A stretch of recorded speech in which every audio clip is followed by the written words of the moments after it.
Allez, oubliez les aqueducs et les légions juste un instant. Aujourd'hui, on va explorer une révolution romaine beaucoup plus discrète, mais qui a complètement façonné notre monde. L'invention du droit comme une véritable technique. Avant Rome, faut bien comprendre que le droit, ce n'est pas vraiment une science.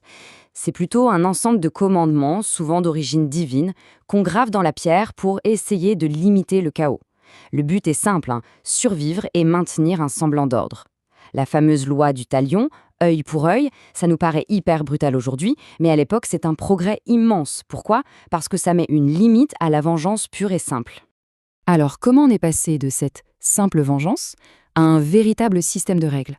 C'est le tout premier grand saut dans notre histoire du droit. Et ça, c'est vraiment le point crucial à saisir.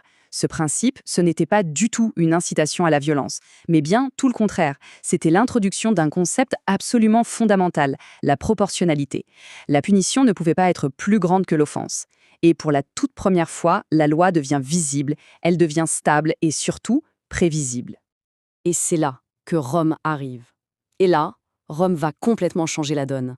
Les Romains, ils ne se contentent pas d'écrire des lois. Non, ils inventent la technique juridique. C'est ici que tout bascule. Le droit, il descend du ciel.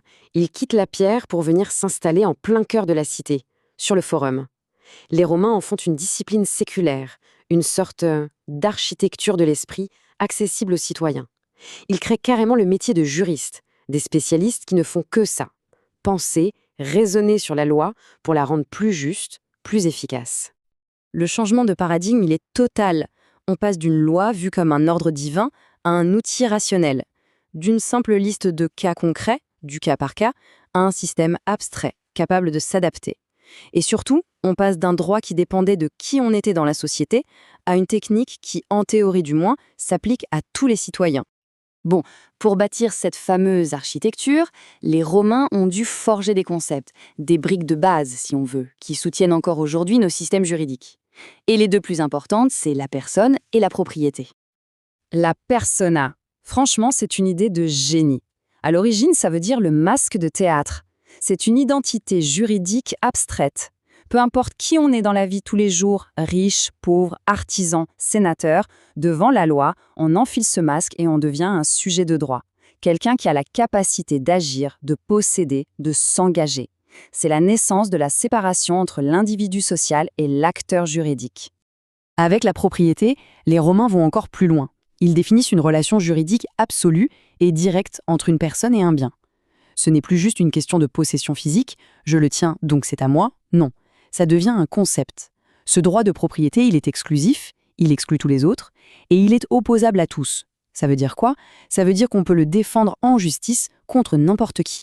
Alors, si la personne et la propriété sont les piliers, les fondations, il fallait bien un moteur pour faire tourner la boutique, pour que la société fonctionne. Et cet outil, ce moteur, c'est le contrat.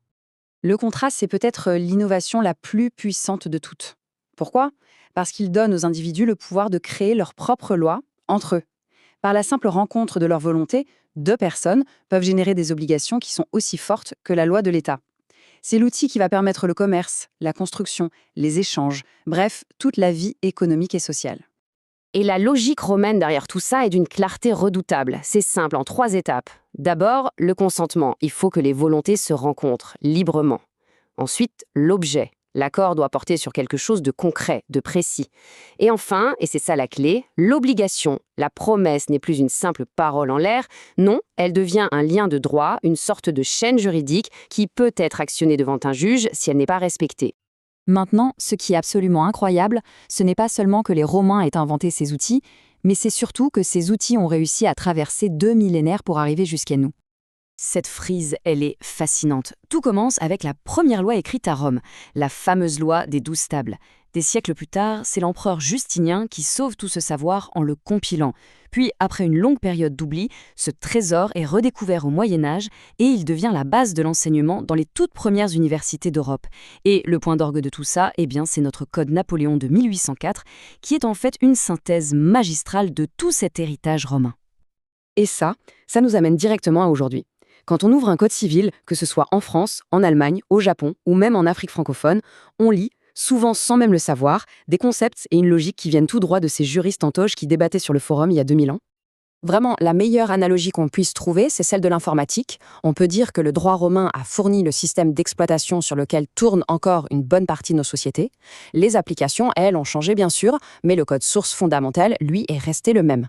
Mais la vraie question c'est, est-ce que ce système d'exploitation conçu il y a plus de 2000 ans est encore adapté aux défis du futur? C'est tout l'enjeu aujourd'hui. Et là, la question qui se pose est vertigineuse. Est-ce qu'une personne juridique, ça peut être une intelligence artificielle? Qu'est-ce que ça veut dire la propriété d'une donnée, d'un bien qui est purement numérique? Comment un contrat intelligent, un simple algorithme, peut-il intégrer une notion aussi humaine que le consentement? L'héritage romain, c'est notre fondation. Mais c'est à nous aujourd'hui d'écrire les prochains articles de ce code millénaire.